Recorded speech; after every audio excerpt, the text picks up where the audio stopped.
everybody. My name is Kay Baracrecha, and I use they, them pronouns. Right now, I'm the Entrepreneurship and Social Science Librarian at Columbia University Libraries.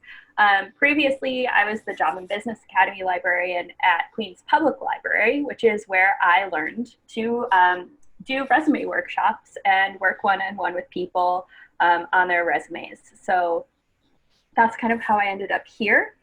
What we're going to do today is pretty straightforward. We're going to talk about what makes a good resume, and hopefully, you'll come away with three points, kind of understanding the purpose of a resume from the perspective of the employer or the hiring committee.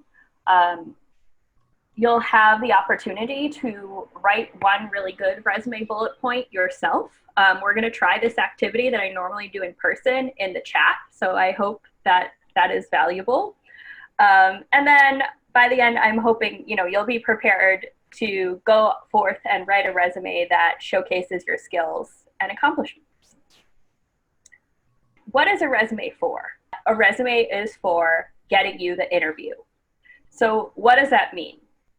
The resume is to show that you are a good enough match for the job posting that you're responding to, that the hiring manager or the hiring committee wants to bring you in and talk to you more to figure out if you're the best candidate for the job. So that's what a resume is focused on, is being a great match for the job post that you're responding to. So how does a resume do that? It is a marketing tool. It's a way to sell your skills and experience to employers. So a resume is going to summarize your relevant experience and accomplishments, which I think someone just put in the chat in exactly those words. Excellent. It's targeted to the type of jobs you're applying to. So in our context as library workers, maybe as librarians, that means that if you're applying for digital scholarship librarian positions, that's going to be one type of resume. If you're applying for like health librarian positions, that's going to be a different resume. So they're targeted. Resumes don't include irrelevant information. So that means if there are jobs that you've had in the past or credentials or skills and experience that don't really contribute to the picture of why you would be a great fit for the job that you're applying for, you don't need to include it, because that information can be distracting and it can bury the skills and experience that do make you a good fit. So we don't have to include that. A resume is 2 pages maximum. I'm today talking about resumes and not CVs. So if you're applying for academic jobs, you may be asked to provide a CV, a curriculum vitae, and that's probably going to be longer than 2 pages. That's fine, but that formatting is a little different. You can still use a lot of the techniques that I'm going to show you in a CV, but you're not going to follow this 2-page rule. But if you are asked for a resume, it's 2 pages maximum. And of course, a resume, you're going to want to proofread it really well, and you're going to want to get 1 or 2, maybe 3 other people to proofread it as well, because as a marketing document, this is the employer's first way of getting to know you. A resume usually has these basic sections, a header with your personal information, like your name and your contact information at the top. There's a profile, which is optional, and I'll show you an example of this. In kind of older resume formats, the profile was, kind of more of like a statement of the kind of job you wanted.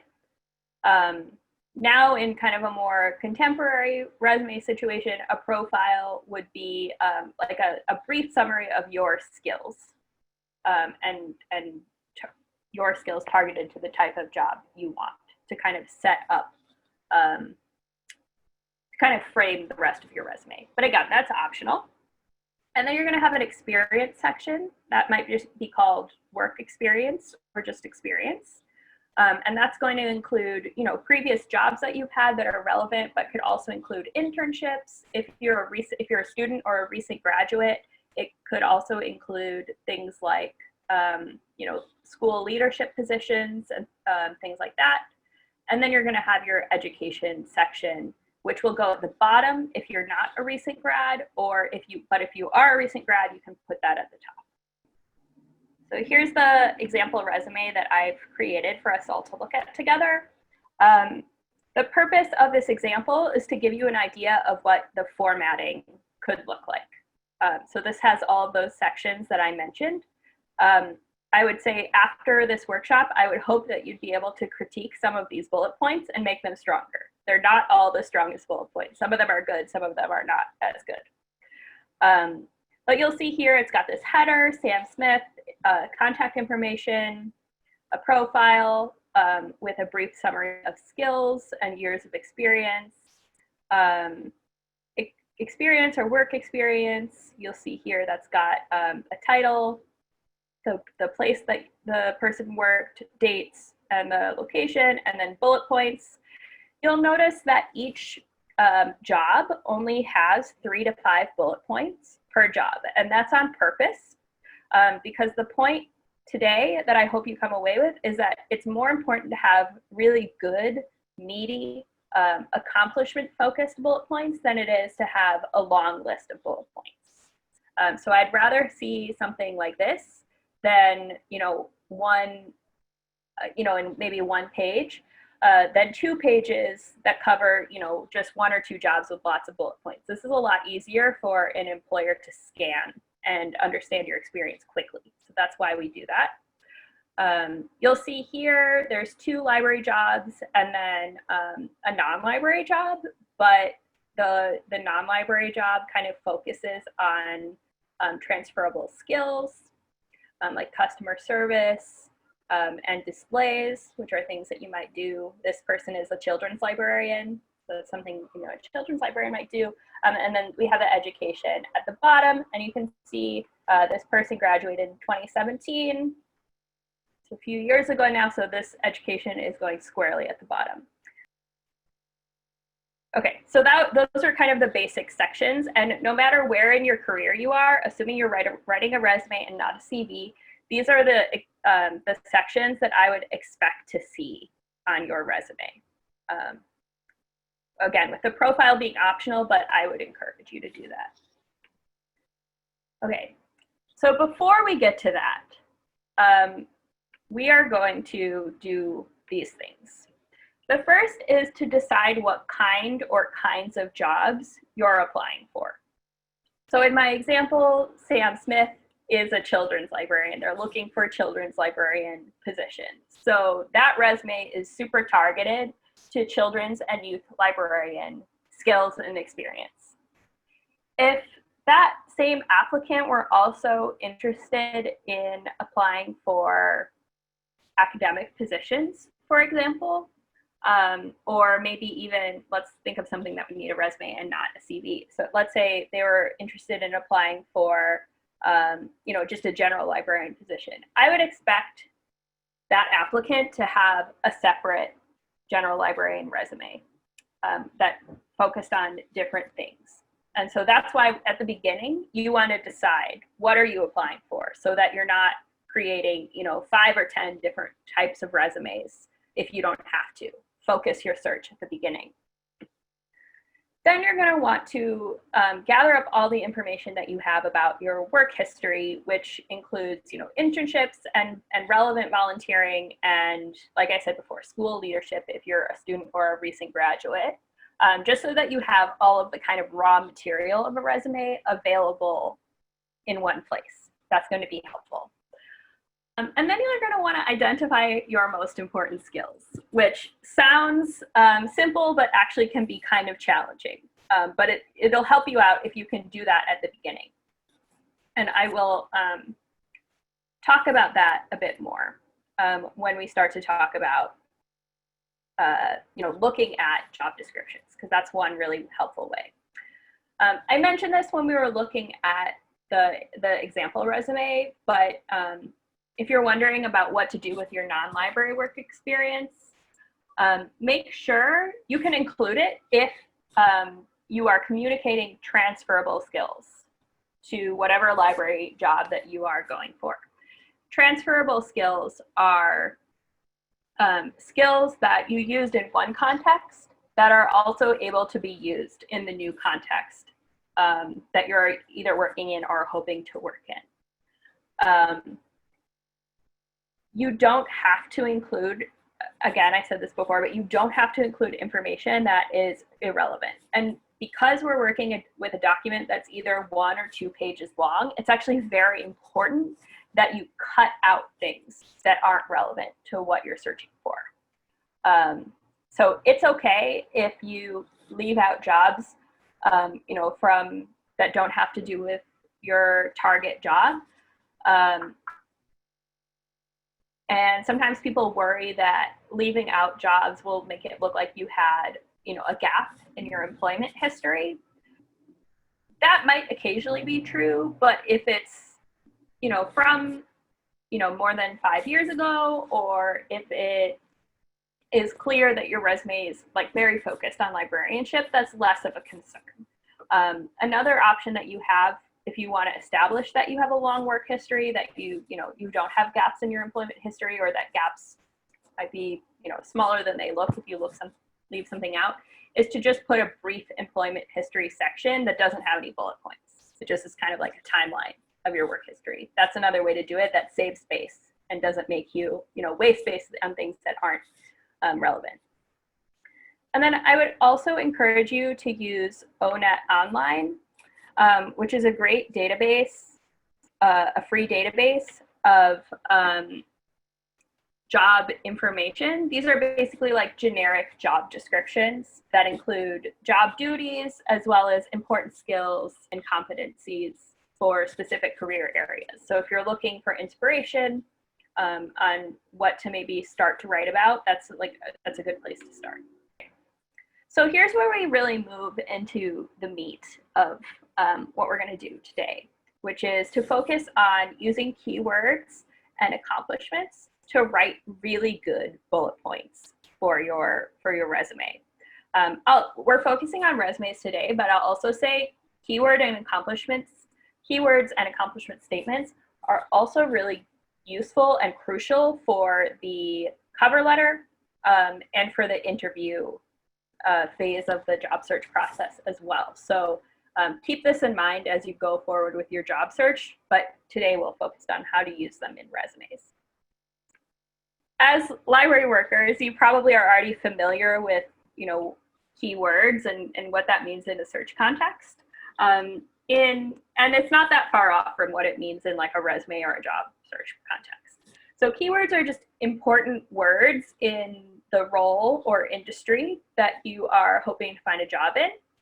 They're often verbs, and they're often the kind of verbs that you'll see at the beginning of a resume bullet point. When they're not verbs, they're also skills, including both like hard skills, technical skills, and soft skills, different ways that employers expect you to interact with your coworkers and patrons or whoever else.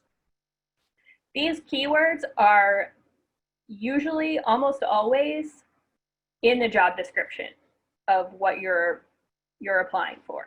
And that's where I would recommend you start looking. And here's another thing that I recommend you do before you really get deep into writing your resume is to find 10 is a lot, but shoot for 10 job descriptions for the kind of job you want. So we'll go back to the children's librarian example. If you want to be a children's librarian, find 10 different job descriptions for children's librarians, youth librarian. You can even go teen librarian, school librarian, just if that's the category. They don't have to all have the same title, but about the same. And, highlight the most important words in each of those descriptions, and then figure out which words and groups of words keep coming up again and again. This seems maybe a little bit backwards because you're finding, keywords and skills based on the job descriptions rather than on your work history. But this is how I recommend you figure out what your most important skills are, because you need to know what employers are looking for before you can know which of your skills are most important. So once you have this list of keywords, verbs and skills that are important to employers, you can start to fit your experience to those important words. And that's going to make your resume way stronger. And I just put a few examples here. These are, I've got 3 different job postings that are currently up on the Metro job list as of yesterday afternoon. And these are all pretty different jobs, but all 3 of them have tons of keywords just in the job list. This first one is for a reference and research service librarian for business at NYU. And you can see I just, from here, started to highlight things that I thought looked important. So deliver and coordinate. Yes, that's going to be, those are words that I see over and over again in librarian resumes. They're going to want you to support teaching, learning, and research. Great. One way to think about this, if you've never done it before, is, okay, what do they actually want me to do in this job? And you'll see that a lot of the job description is kind of fluffy. So let's find the parts that they actually want you to do. They're going to want you to work in a collaborative environment. I think I kind of missed this. I probably would have highlighted serve a culturally diverse and academically talented population, because that's maybe more of a cover letter thing that you'll want to address, but that's something you'll want to address in your application. Provide in-person chat and email reference, research consultations, design, and conduct. And, it gets into what you're going to design and conduct. But kind of breaking this down to keywords such as design and conduct helps you pair your experience, even if it's not exactly the same. So maybe you've never designed and conducted an orientation program or a library workshop in this context. But if you've ever designed and conducted a workshop, that can help you start to think, like, these skills are similar, they may even be the same. And then also for a liaison or a specific subject librarian, you're going to want to make sure you highlight the actual subjects they want you to know. So business research, business data, and being able to build collections in those areas. Here's a pretty different job description, but the process of finding the keywords is really similar. And this is one where it became very easy to see what they actually want this person to do, because they start to use the same words over and over throughout the description. So I see this, they say collection management all the time. They use this phrase accessioning, arrangement, description, and preservation 2 or 3 times throughout, in like those exact words throughout the description. And they say, oh yeah, they specifically mention the migration of an old database, which strikes me as very specific. Like they have a specific need. And yeah, they use the implementation of a new collection management system. They say collection management system so many times. So if your cover letter and your resume don't mention collection management systems, you really missed something. But that would be easy to do if you didn't pay close attention to what they're saying in the job description. And then here's a really short job post for a part-time children's department, but the process is exactly the same, and still allows us to figure out exactly what they're looking for. So something very specific I saw in this is that they want somebody who has knowledge about video games. Which I think would be easy to gloss over. But also, children's literature digital services, they also mention a bunch of times that they want you to be able to not just work with children, but work with parents, which I think tells you something about this job. Again, you're going to want to look for patterns, and the patterns are going to inform what your resume says. This isn't a cover letter workshop, but those really specific things like the video gaming or mentioning parents over and over again, those are great starting points for your cover letter. So just a brief tip. Okay, so we've gathered all of our keyword information, we've done our research, we know what the job descriptions say, broadly.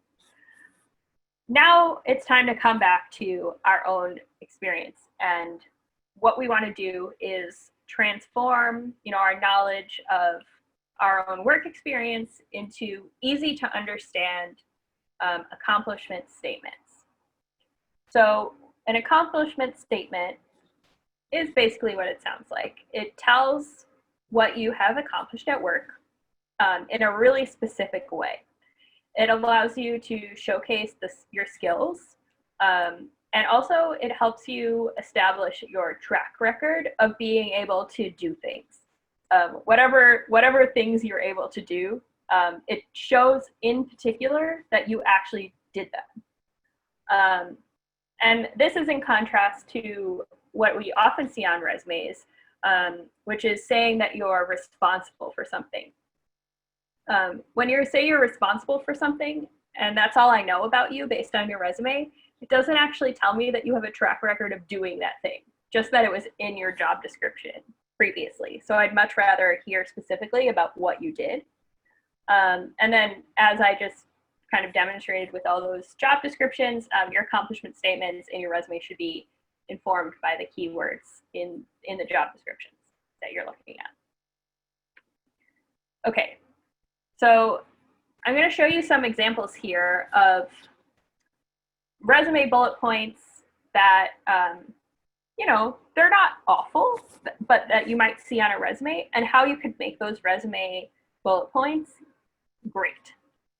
So here on the top, we've got responsible for all Library Friends Group events, which if you know that if you have ever been responsible for a Library Friends group or, a donor group or anything like that, that's a ton of work. And running events for them is a ton of work. Coordinating them, making them show up, whatever, getting them to donate, getting them to spend their volunteer hours. It's a lot. But your employer doesn't necessarily know all of those steps that go into that, just based on this bullet point, responsible for all Library Friends Group events. What might be better is turning this into an accomplishment statement, or what is better. So you can see here, this accomplishment statement is coordinated with Library Friends Group to plan and execute 6 community events during the fiscal year 2018 with an average attendance of 20 people. This is a lot more specific. It starts with a keyword verb, coordinated. It says specifically what you did and what skills you used. It kind of gets at the problem that you solved. And in this case, the problem is the Friends Group needs events. It doesn't have to be like a catastrophic problem. And it also says the outcome of what you did. So the one in purple, the one with the purple background on the bottom, is a lot more specific. And it helps me, as your resume reader, as the potential employer, really understand the scope and the outcome of the work that you did. So that's a lot better, a lot more evocative. Here's another one. Responsible for social science collections.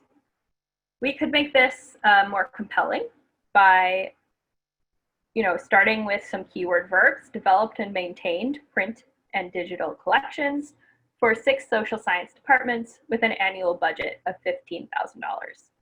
So again, we're starting with keyword verbs, we're getting specific skills, print and digital, with specific outcomes or problems. The problem here is that there are 6 social science departments and they all need your attention. And specifically the annual budget. This could be made stronger with a clearer outcome, which maybe we could say something like ensuring that all 6 departments were able to provide materials for their core classes. I don't know. Almost all of us, if you've ever worked in the library, you could probably put, or if you ever worked in customer service or patron facing in a library, you probably put responsible for staffing a reference desk. And that's the reason why this is a really bad bullet point, is because it could be on almost any resume. So how do we beef that up when it's such a huge part of so many of our jobs? Here's one way. Provided in-person reference services to youth and adults in a diverse NYC environment with a focus on information and digital literacy instruction.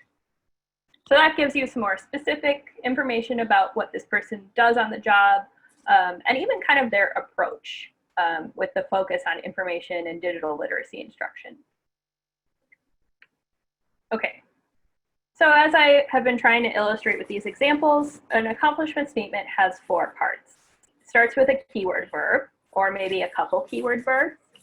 It states the problem you solved, or at least kind of gets at the problem you solved. And again, that doesn't mean a catastrophic problem. It just means, you know, the work problem, the challenge that you're rising to at work. So maybe there are 6 social science departments and 1 librarian, and they all need your attention.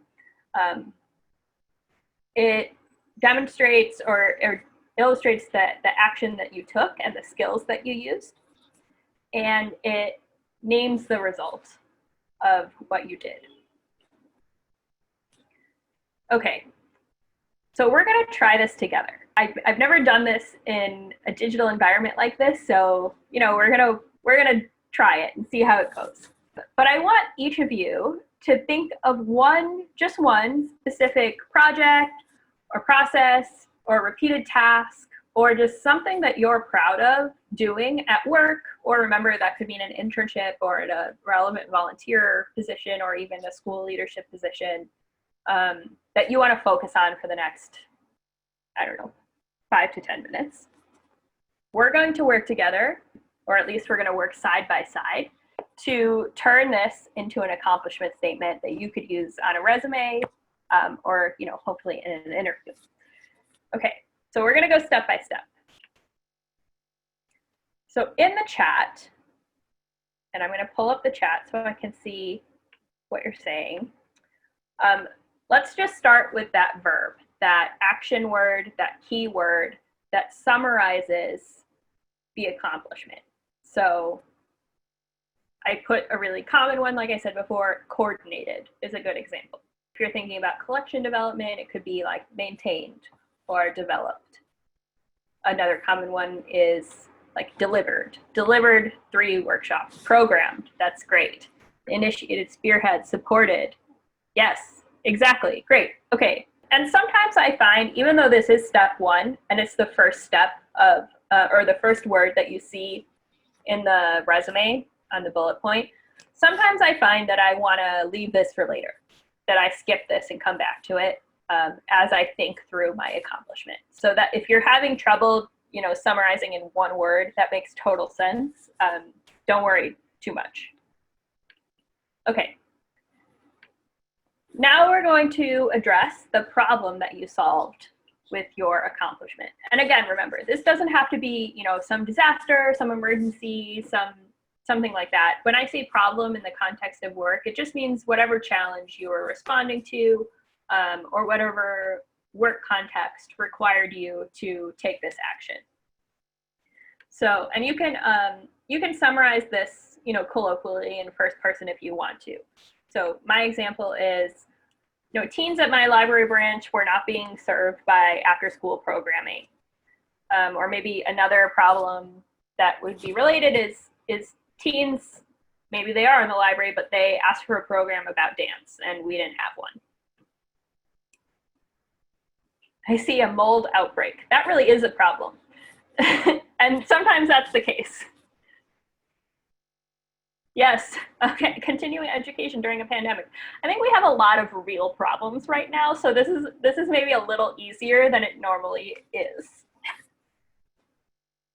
Another example that's like I think pretty common is scheduling staff. Staff needed a schedule, which is a challenge or a problem that comes up, you know, constantly. Just because it's common doesn't mean it's not a problem that you solved. Kids didn't have book-related programming. Great. Oh, ensure course reserves, yeah. Supported special education students to complete several steps of narrative writing project during remote learning via Google Meet platform. That's very specific. Thank you, that's great. Digitizing collection of audiovisual materials in a virtual environment, yes. Evaluated current website in preparation for redesign, yes, great. So the problem in evaluating the current website in preparation for redesign is probably that the website needed to be redesigned. That's the problem.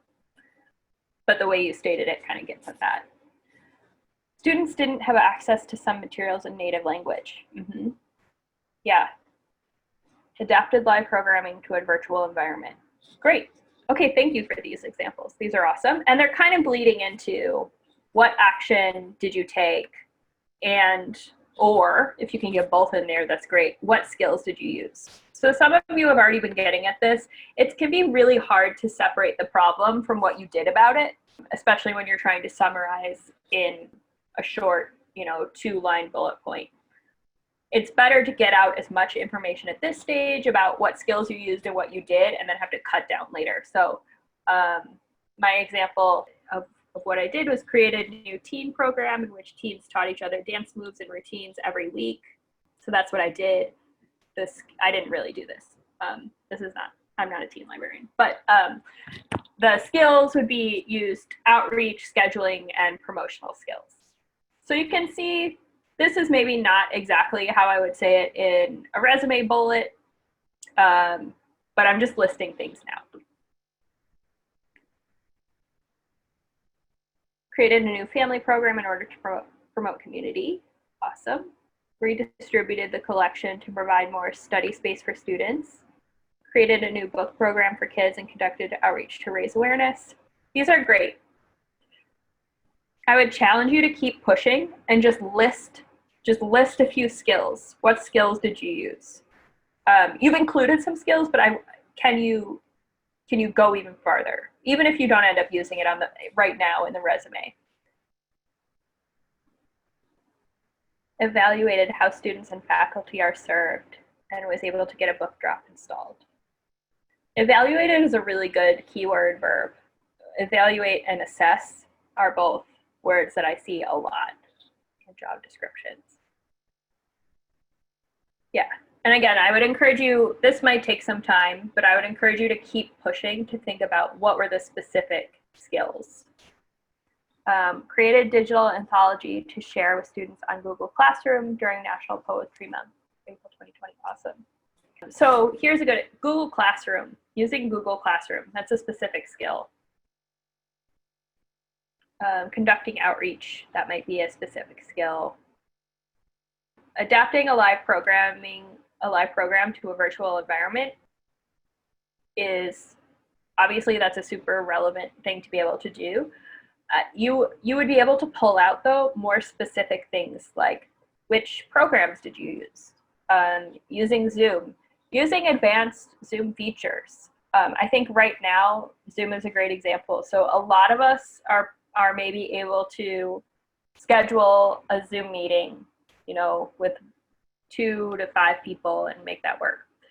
Not all of us are able to run a 200-person webinar with breakout rooms and polls and all those advanced features. So being able to distinguish this, if you are able to do that, if you're able to run a big webinar with all those advanced features, those are specific skills that if you don't name them as an employer, I don't know that you have them.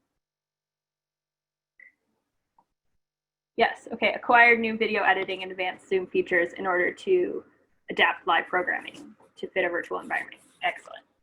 Created online programming for student programs using Microsoft Teams. Great. Yeah. And the more you do this, the more you'll be able to kind of pull out those specific skills. But I'm going to push you to keep doing it because this is the most boring, but also like most important part. Started with a single series collection, worked with storage facility to pull media, coordinated with digitization vendor on statement of work and deliverables. Yes, great. I think, Winter, you're breaking down something you said earlier. That's awesome. With Scribner Library faculty and staff, facilitated design and implementation of a central planning calendar, created frameworks for inclusion and standard use rubric, and facilitated Microsoft Outlook training for library faculty and staff. Awesome.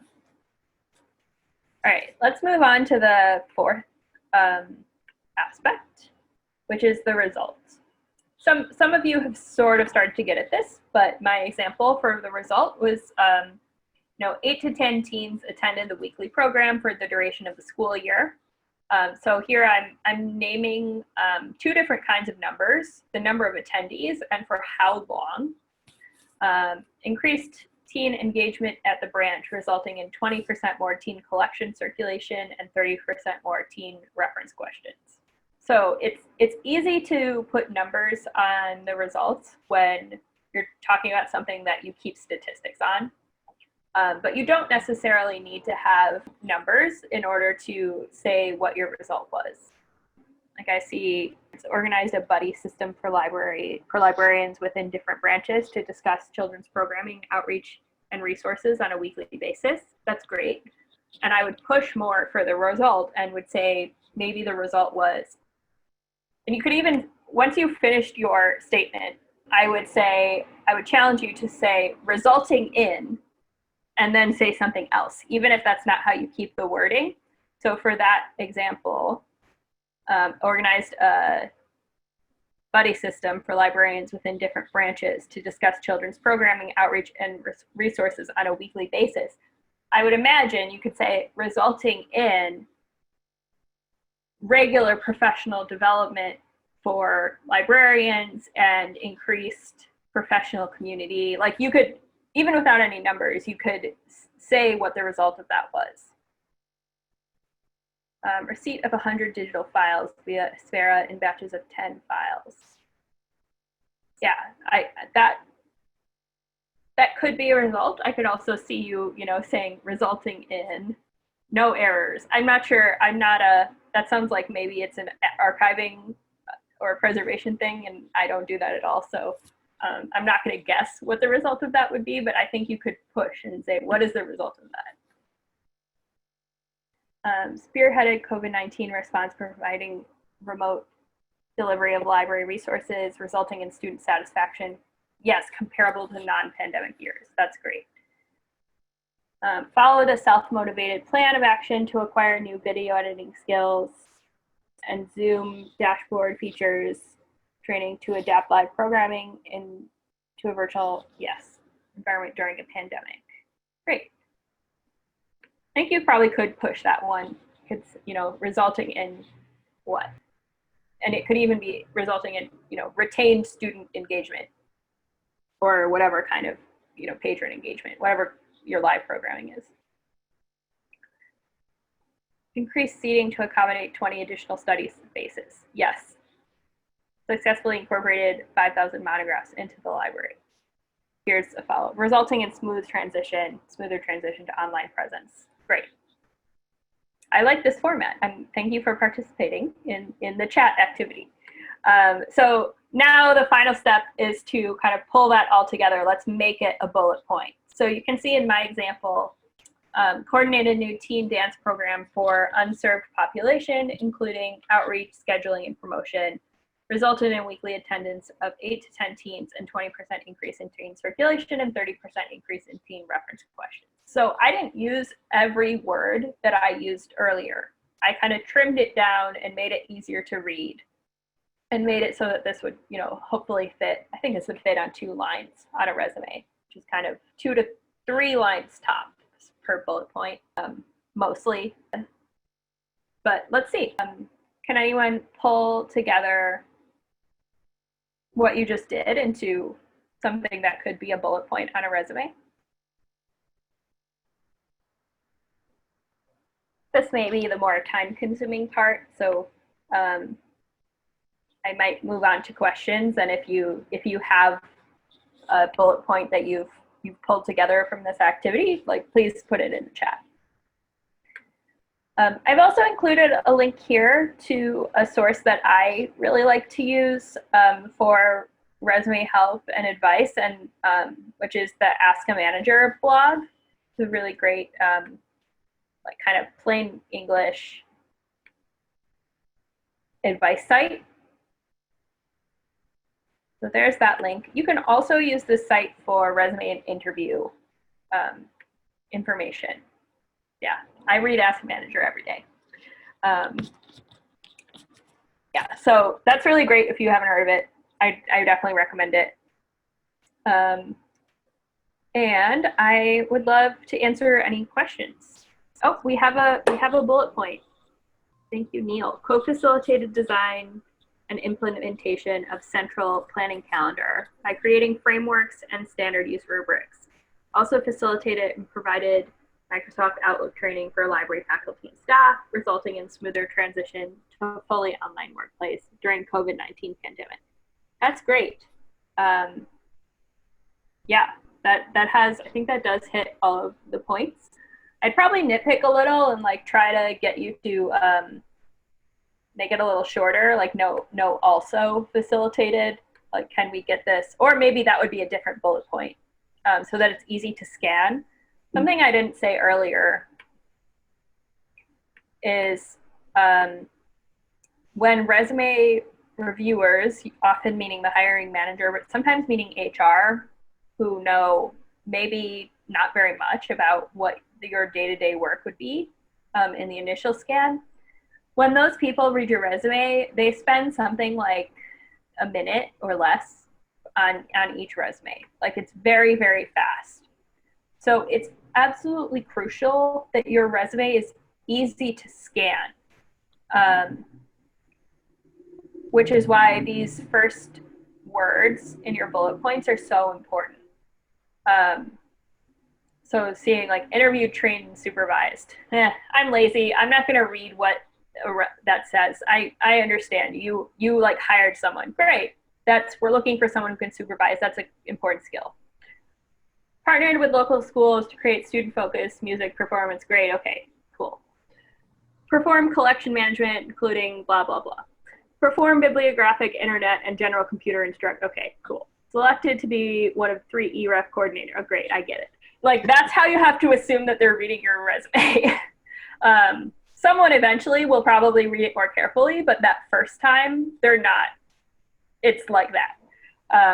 So keep that in mind as you, in your final stage of writing bullet points. Don't worry about this when you get started, but when you're really editing at the end, pack as much content into the skimmable first 3 or 4 words as you can. Thank you so much for your advice, Kay. Great to see you and catch up with you.